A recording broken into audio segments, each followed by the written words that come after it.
Yeah, it's just a solid debut for Jay Versace and Boldy James on Griselda, and I don't know, easy listening.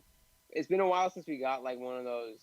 Remember that month we had like uh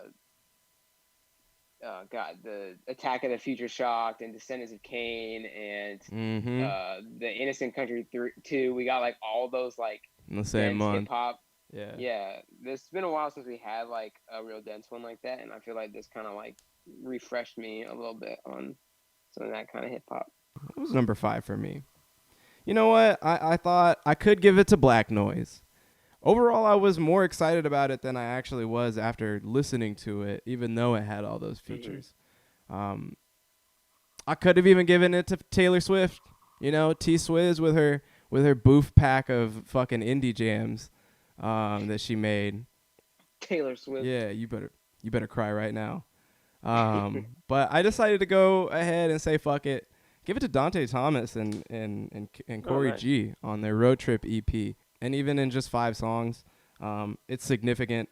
I definitely recommend checking it out if you haven't and going back on a replay of it if you have. It's been a great rotation piece. Really quick before I give my four, I want to give two honorable mentions because I feel like they were just in my list until I like redid it. But uh, my two honorable mentions will be Limbo by Amine because I like that album a lot. It's not my favorite kind of like hip hop, but I think he did his thing, and we talked about it with Jared. There's like a song for everybody on that album, I and liked that point that he made a a couple lot because I hitters. think I that's I true. do think Fetus might be like one of the songs of the year for me. I Mm-hmm. think that song is just like flawless. Yeah. And then my other honorable mention will be Taylor Swift. She's not gonna be my list. Ah, um, I thought she would. I really I did. talked all that talk, and then she's not even in my list.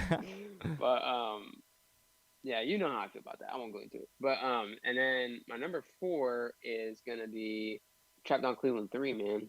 That little Keed. I'm glad you put me on You that got me because twisted. like since Barnacles, I've been like needing another like kind of trap banger. It's a good lateral project to Barnacles. Yeah, I get too sick of Barnacles from hearing it so much, right. and that Yeah, I almost needed a kind of little like. delivers the same kind of feel but different. I feel I you. do want to put like I think we should just because we for some reason we both kind of have this like duality thing with Barnacles and Trapped on Cleveland 3. We should make a playlist of like all the best songs on each album and see how well we could get something like that to flow. Like a combo Because album between the two. yeah, I Yeah, that think would be we fire. tried doing that with something else. Oh, it was the your two YG albums. I've done those, That yeah, and I never totally finished this, but I did two oh Blood right Orange right albums. yeah. So I think like something like that would be Angel's kind of Pulse. fun because Angels Pulse. Yeah, we would we could do something cool because we're both really into both those albums. All But right, Saw yeah, Baby that's and Trapped on Cleveland collab album coming soon. yeah. Trapped on That's Barnacles it. 3. Trapped on Barnacles.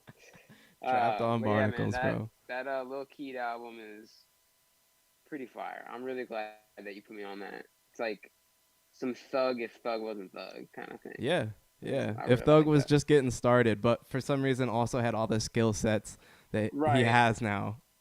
Number 4 for me was Boldy James, Jay Versace, Versace tape. Thought it was a significant project. Really interested in Jay Versace's path as he moves forward.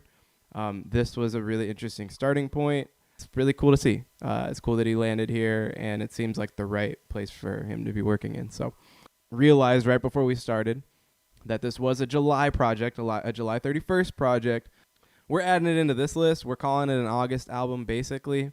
And I mean, we talked about every reason why we thought it was a really, really solid, respectable album. Especially that was the same episode with Jared. I agreed with him though that I think there was even more potential that I think in the future. I'm really interested to see what this sound evolves into because it could really be anything. But Yeah, if you're in the need for like a sometimes summery, a sometimes fall-ish, and all the times kind of funky and unpredictable type neo soul and R&B record, this is for you. If you took my flyer on Kia A at some point and liked that album, I would definitely tell you to check this out. Word.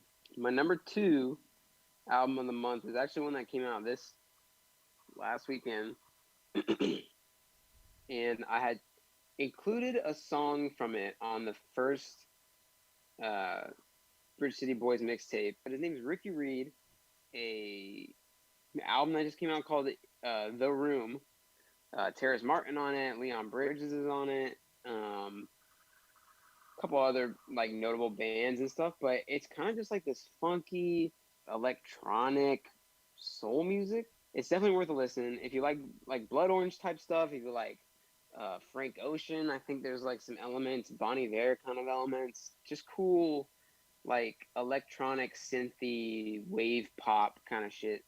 I think you'll really be into this. Torwi Moi, I feel like is like a good comp, but yeah, it just came out and I gave it a full rotation last night and kind of like listened to the singles here and there over the month, and it's just like grown on me. Like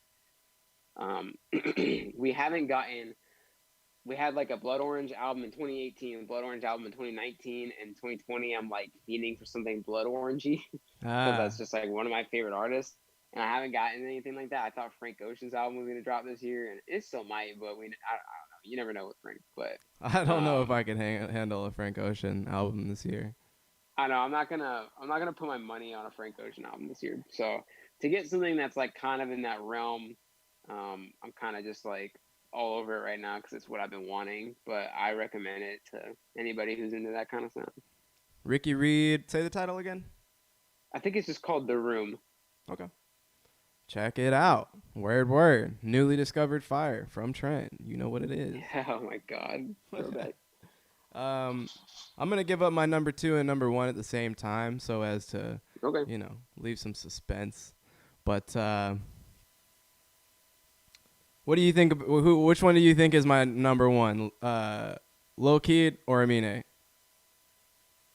Lil Keed, your number 1. Nah, it's Amine number 1, What? bro. Ah, Amine, damn. 503, baby. Reppin' Portland, okay? Reppin' Tech Gang, Benson High School. So I don't know, man. I thought it was a great album. I thought, really, to me, there wasn't anything that I heard that was much above an 8, and I thought this was a solid 8. So I went ahead and just named this one King on the month. And then, of course, there's some added, you know, uh, love to it from the fact that, he's from our city. So I was, that's really the album I remember having the most impact on me this month. I thought it was a good month, but didn't think it was crazy. And Lil Keed was the big surprise, I think, for me on the month. Remember seeing that coming out, honestly liking the name and the album cover. So just reminding myself to definitely check it out really soon. I started hearing it, noticed there were some slaps, and then, there were slaps down the road even after I listened to it a few times. Something, a couple songs that I didn't love at first, I loved later, and yeah, it's fairly consistent. Not quite an 8 out of 10 to me, but it's, it's very respectable for what I honestly thought like Lil Keed had in him as an artist. My number 1 album is one we already talked about. That Live album is fucking crazy. I still can't get over. I really am about that. I was kind of writing for it on the pod that we talked about it. I said that it was better than the Kia album. After listening to both of those albums a couple more times, I don't think I'm like as like black and white about it. I think they're both just really good. They are both um, really, really good. and it's like, I mean, you're comping albums that are like, but they're not the same. Like No. they're very different in many No. ways. So I mean, but I just love the overall flow of that Live album. Is just like from track to track. I just think it just works in every way. I don't think there's like a song that feels out of place on it.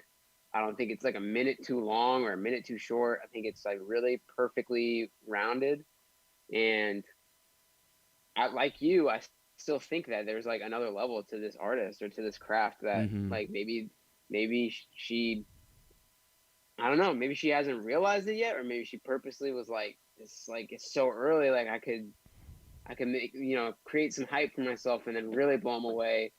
I feel like that's almost like what I feel like that's almost what a lot of R&B artists do, where it's like I think they know they have another level to them, but they just are not like ready to put it all out on the line for fear of just being like a one album wonder kind of person. Right. But because R&B, as much as I love the genre and as much as I respect everybody in the genre, it's hard to like really separate yourself from everybody else. I think you have to have like an innate quality that somebody else doesn't have to really separate yourself. Because I think a lot of, especially contemporary R&B is like really tough. The more you go abstract with it, then obviously you can do some other stuff. But anyway, I'm rambling, but I just think it's a really cool album, and it. I'm still not sure the score that I gave it. By the way, when I make the albums of the month list, I'm going by the score that I gave it. So Yeah. like Same. Mostly. I'm it has like an 8.4 to me, which is exactly what The Weeknd has at 10 in my albums of the year. And I'm not sure like Mm. So you're telling I me gotta you're knock you're one of making those out. business decisions with after I know. hours I about know. your list. Just off of like my instinct, I think After Hours has just had so much replay. I can't really knock it out of the top 10 yet. But there has to be something that's better than it for me to be like, okay, it's got to move.